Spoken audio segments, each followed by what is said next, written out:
As you may be aware by now, a massive tsunami has hit the island nation of Japan, causing widespread destruction, and even to this recording, they've still not collected a death toll on those killed by this incident.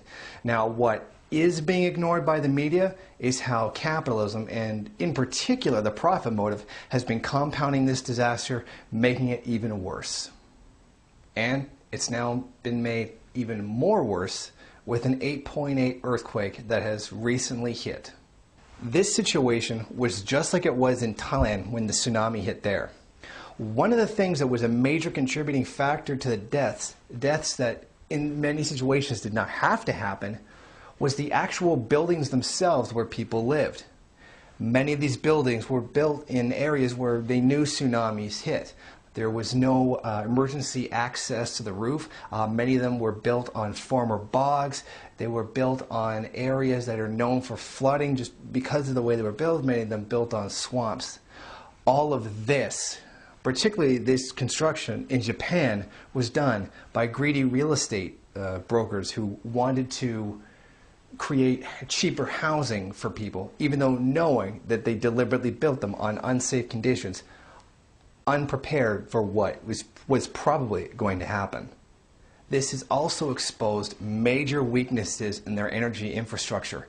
Huge gas containers in Itsihara, apologize if I'm pronouncing it wrong, have ruptured, and they've been sending these orange fireballs into the sky as a result of poor planning.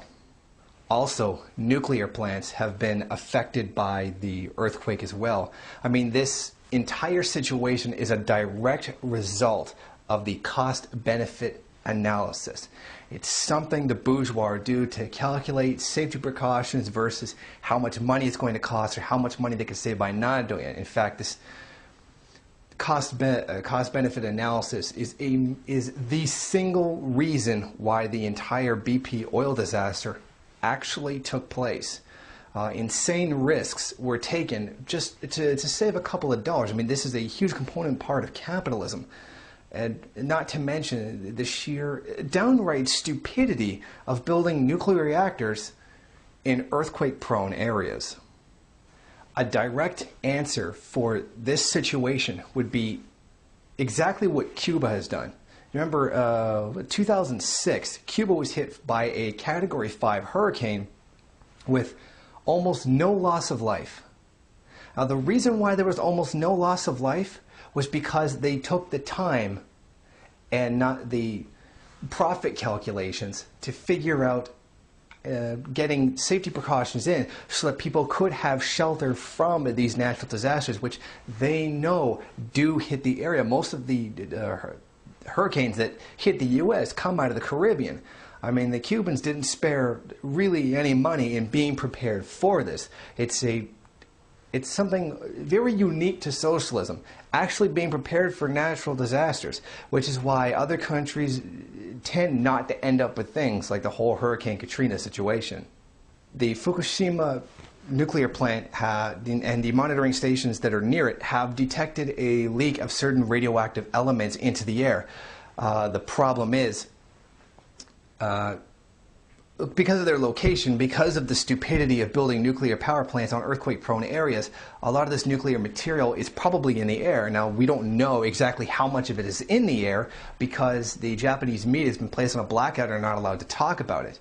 If this stuff does indeed get into the air, I mean, with the coastal currents and whatnot in the air, the nuclear material will end up in the United States. It's predicted to be as far away as Wisconsin, depending on how much of it gets in the air. And if El Nino variable, a relatively new weather phenomenon, could actually take some of this and blow it into Western Canada.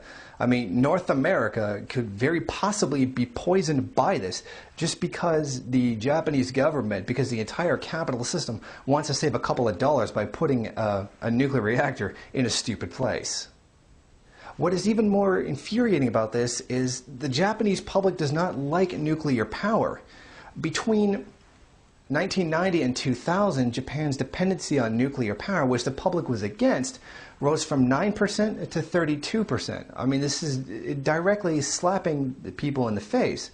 Japan has many, many alternatives. They have untapped wind, tidal, and wave power possibilities that have not been worked into yet. I mean, the reason why alternative energies are never used is because, well, they're not as profitable as nuclear power is. Nuclear power, coal power, these things create tremendously more profit than stuff from naturally occurring sources like wind, solar, water, and stuff like that. So once again, some private individuals' drive for profit in an entire system of profit making is making things worse. It is clear that not only this disaster, but the disasters that await us and the future of energy cannot be solved by capitalism.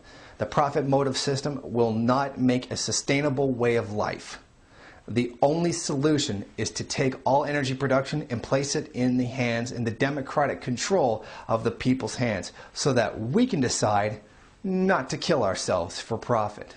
This will only come about by the socialization of energy production under democratic workers' control.